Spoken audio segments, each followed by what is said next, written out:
الرحمن الرحيم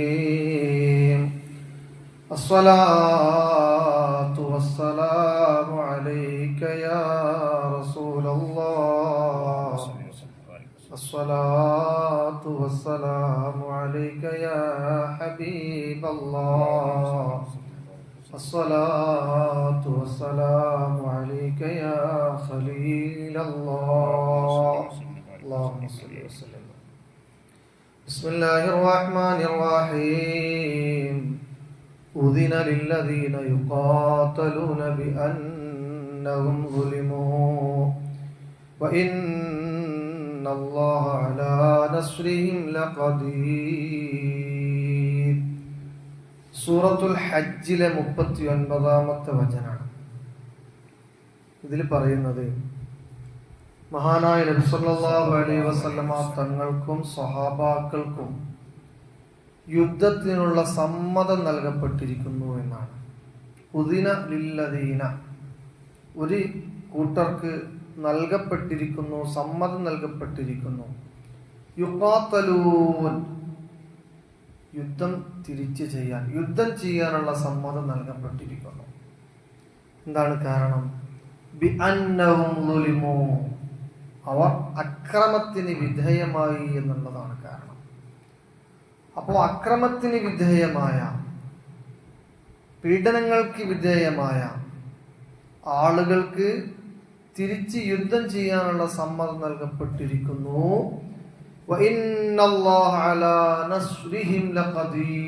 തീർച്ചയായും അങ്ങനെ യുദ്ധം ചെയ്യുന്ന സന്ദർഭത്തിൽ അവരുടെ കൂടെ അള്ളാഹുവിന്റെ സഹായം നിശ്ചയമായും ഉണ്ടാകും.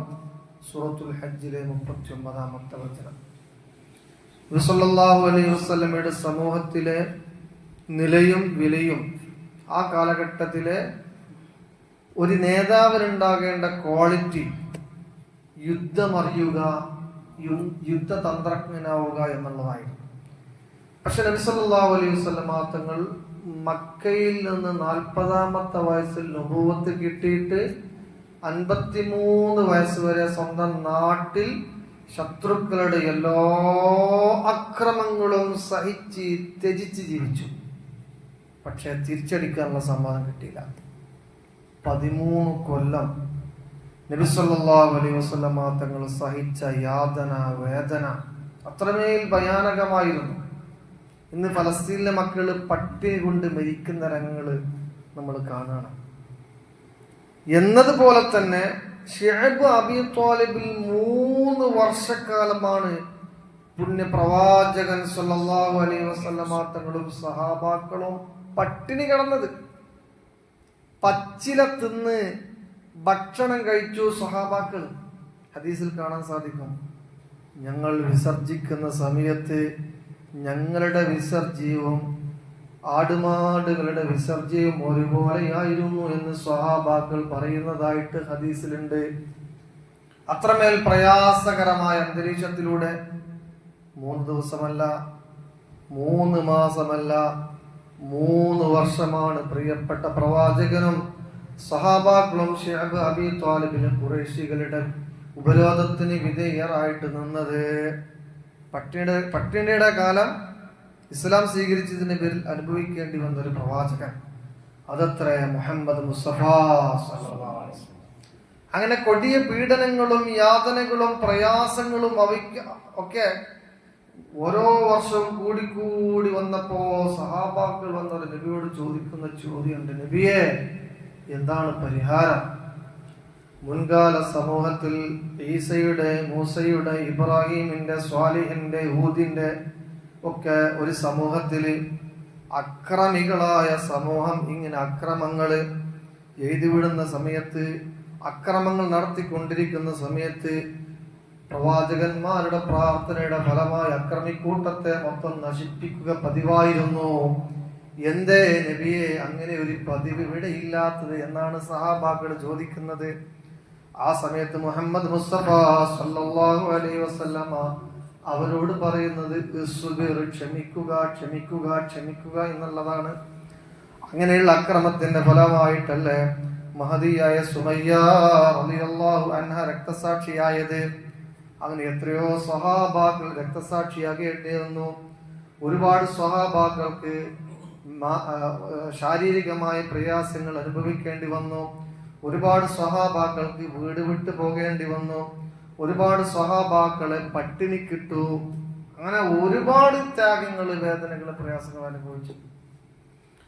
അങ്ങനെ മക്കയിൽ നിന്ന് മദീനയിലേക്ക് പോവുകയാണ് അവര്. മദീനയിലേക്ക് പോയപ്പോഴും ഈ ഖുറൈശികളുടെ അക്രമം അവസാനിച്ചില്ല. അതാണ് പോയിന്റ്. അക്രമം അവസാനിക്കുന്നില്ല, വീണ്ടും അവരാൽ ആകുന്നത് മുഴുവനും ചെയ്തുകൊണ്ടിരിക്കുകയാണ്. അങ്ങനെയുള്ളൊരു ഘട്ടത്തിലാണ് മഹാനായ മുഹമ്മദ് മുസ്തഫ സല്ലല്ലാഹു അലൈഹി വസല്ലമ തങ്ങൾക്ക് അള്ളാഹുവിന്റെ കൽപ്പന വരുന്നത്, ഉദിന ലില്ലദീന യുഖാതലൂൻ. നിങ്ങൾ വിചാരിക്കുന്നത് പോലെ പഴയകാല സമൂഹത്തിൽ സംഭവിച്ചതുപോലെ അള്ളാഹുവിന്റെ അദാബ് ഇറങ്ങി ഖുറൈശികൾ നശിക്കാൻ പോകുന്നില്ല. ഇനി നിങ്ങൾക്ക് നിലനിൽക്കണോ, നിങ്ങൾ പോരാടുക, നിങ്ങൾ സമരം ചെയ്യുക, നിങ്ങൾ യുദ്ധം ചെയ്യുക എന്ന ആഹ്വാനം അങ്ങനെയാണ് വരുന്നത്. അവിടെയാണ് നാം ഇന്നലെ പറഞ്ഞത്, അന്നബിയുർ റഹ്മാ, അനുഗ്രഹിക്കപ്പെട്ട അനുഗ്രഹീതനായ പ്രവാചകൻ സല്ലല്ലാഹു അലൈഹി വസല്ലമ, കാരുണ്യത്തിന്റെ പ്രവാചകൻ സല്ലല്ലാഹു അലൈഹി വസല്ലമ, ദയയുടെ പ്രവാചകൻ സല്ലല്ലാഹു അലൈഹി വസല്ലമ എന്ന് പറയുന്നതോടൊപ്പം തന്നെ എനിക്ക് മറ്റൊരു പേരുണ്ട് എന്ന് പ്രിയപ്പെട്ട പ്രവാചകൻ പറയാണ്. അത് നബിയുൽ മൽഹമ, പോരാട്ടത്തിന്റെ പ്രവാചകനാണ്. അവിടെയാണ് ഈ ആയത്തിന്റെ അടിസ്ഥാനത്തിൽ നബി സല്ലല്ലാഹു അലൈഹി വസല്ലമ തങ്ങൾ സമരനായകനായിട്ട് മാറുന്നത്, പോരാട്ടത്തിന്റെ പ്രവാചകനായി മാറുന്നത്. പലപ്പോഴും നമുക്ക് സംശയം ഉണ്ടാവും, എങ്ങനെയാണ് കാരുണ്യത്തിന്റെ പ്രവാചകനും പോരാട്ടത്തിന്റെ പ്രവാചകനും ഒരുപോലെയാവുക? കരുണ കാണിക്കേണ്ട ഇടത്ത്, കരുണ കാണിക്കേണ്ട ആളുകളോട് കരുണ കാണിക്കേണ്ട സന്ദർഭത്തിൽ ആ കാരുണ്യം നിറഞ്ഞൊഴുകും. എന്നാൽ ധീരത കാണിക്കേണ്ട ഇടത്ത്, ശിക്ഷാ നടപടികൾ നടത്തേണ്ട സന്ദർഭത്തില്, നിയമം നടപ്പിലാക്കേണ്ട സന്ദർഭത്തില്, യുദ്ധം ചെയ്യേണ്ട സന്ദർഭത്തില് അവിടെ നിന്ന് യുദ്ധത്തിന്റെ രൂക്ഷതയുടെ, ഗാംഭീര്യത്തിന്റെ, ധീരതയുടെ എല്ലാ സ്വഭാവവും പുറത്തു വരും. അതത്രേ മുഹമ്മദ് മുസ്തഫ. ഒരു നേതാവിന് വേണ്ട എല്ലാ ഗുണങ്ങളും സമഞ്ജസമായി സമ്മേളിച്ച മഹാവ്യക്തിത്വം, അതാണ് മഹാനായ മുഹമ്മദ് മുസ്തഫ സല്ലല്ലാഹു അലൈഹി വസല്ലം. അതുകൊണ്ട് തന്നെയാണ് ബുഖാരിയിലും മുസ്ലിമിലും ഒക്കെ കാണാൻ സാധിക്കും, പ്രിയപ്പെട്ട പ്രവാചകൻ സല്ലല്ലാഹു അലൈഹി വസല്ലമ തങ്ങൾ പങ്കെടുത്ത യുദ്ധങ്ങൾ, സൈനിക നീക്കങ്ങള്, ഗസ്വത്ത് എന്നാണ് നിബിധങ്ങൾ പങ്കെടുത്ത യുദ്ധത്തിനെ കുറിച്ച് പറയാം. അതിനൊക്കെ വിശാലമായ സംഭവങ്ങള്, ചരിത്രങ്ങള് രേഖപ്പെടുത്തപ്പെട്ടിട്ടുണ്ട്. നിബിധങ്ങൾ നടത്തിയ സൈനിക നീക്കങ്ങൾ എത്ര, നബി സല്ലല്ലാഹു അലൈഹി വസല്ലമ തങ്ങൾ നേരിട്ട് പങ്കെടുത്ത യുദ്ധങ്ങൾ എത്ര, ഇതൊക്കെ കിതാബിലുണ്ട്. ബുഖാരിയിൽ കാണാം, കം അസ്സൻ നബിയ്യു സല്ലല്ലാഹു അലൈഹി വസല്ലം മിൻ അസ്വ, നബി തങ്ങൾ എത്ര യുദ്ധത്തിൽ പങ്കെടുത്തു? ഖാല 19 യുദ്ധം. എന്നാലോ മറ്റൊരു ഹദീസിൽ 29 യുദ്ധം, മറ്റൊരു ഹദീസിൽ 21 യുദ്ധം. ആ യുദ്ധം എന്ന് പറയുന്നത് സൈനിക നടപടിയാണ്, നേരിട്ടുള്ള യുദ്ധമാണ്, കരാറാണ്. അങ്ങനെയുള്ള എല്ലാ കാര്യങ്ങളും യുദ്ധമായിട്ടാണ് കണക്കാക്കിയത്. അത് എന്നിട്ട് രണ്ടായിട്ട് പകുത്ത്, ഒന്ന് ഡയറക്റ്റ് നബി സല്ലല്ലാഹു അലൈഹി വസല്ലം നേതൃത്വം കൊടുത്തതും നിബിധങ്ങളുടെ കാലഘട്ടത്തിൽ നടന്നതുമായ സൈനിക നീക്കങ്ങൾ. നിബിധങ്ങളുടെ കാലഘട്ടത്തിൽ ഇങ്ങനെയുള്ള സൈനിക നീക്കങ്ങൾ 100ന്റെ മുകളിലുണ്ട്. മഹാനായ മുഹമ്മദ് മുസ്തഫ സല്ലല്ലാഹു അലൈഹി വസല്ലം തങ്ങൾ നേരിട്ട് പങ്കെടുത്ത യുദ്ധം ഗസ്വത്തുഹു ബദ്റ, ഗസ്വത്തുഹു ഉഹദ, ഗസ്വത്തുഹു അൽ ഖന്ദഖ്, ഗസ്വത്തുഹു ബനി ഖുറൈള, ഗസ്വത്തുഹു ബനിൽ മുസ്തലഖ്, ഗസ്വത്തുഹു ഖൈബർ, ഗസ്വത്തുഹു അൽ ഫത്ഹു മക്ക, ഗസ്വത്തുഹു ഹുനൈൻ, ഗസ്വത്തുഹു അത്വായിഫ്. ഇൻതഹ. എല്ലാം രേഖപ്പെടുത്തപ്പെട്ടിട്ടുണ്ട്. അല്ലാഹു സുബ്ഹാനഹു വ തആല പറഞ്ഞതും കേട്ടതുമായ കാര്യം നമ്മിൽ നിന്ന് കബൂൽ ചെയ്യുമാറാവട്ടെ. പ്രിയപ്പെട്ട പ്രവാചകൻ സല്ലല്ലാഹു അലൈഹി വസല്ലമ തങ്ങളോടൊപ്പം സ്വർഗീയ ലോകത്ത് ഒരുമിച്ച് കൂടുന്ന യഥാർത്ഥ വിശ്വാസികളിൽ അല്ലാഹു നമ്മെ ഉൾപ്പെടുത്തി അനുഗ്രഹിക്കട്ടെ. അസ്സലാമു അലൈക്കും വറഹ്മത്തുള്ളാഹി വബറകാതുഹു.